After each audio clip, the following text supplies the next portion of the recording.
অথচ খাবারের আগে যে 3টা সুন্নত আছে, নবীজি বলেন আমার উম্মত যদি এই 3টা সুন্নত খাবারের আগে পালন করে তাহলে জীবনে ওর পেট বুকের উপরে উঠবে না। কারণ পৃথিবীর কোন নবীর পেট বড় ছিল না, প্রত্যেক নবীর পেট ছিল ছোট আর বুক ছিল বড়। মানে আমরা এমন উম্মত, আমাদের বুক নেই, শুধু পেট। কারণ ওই আগের সুন্নত মনে নেই। আগের সুন্নত কি? পেটকে 3 ভাগ করা লাগবে।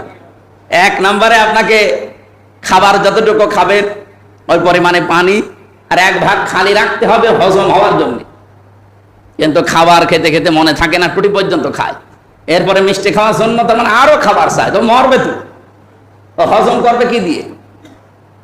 1 ভাগ খালি রাখা লাগবে না খাবারের হজম হওয়ার জন্য?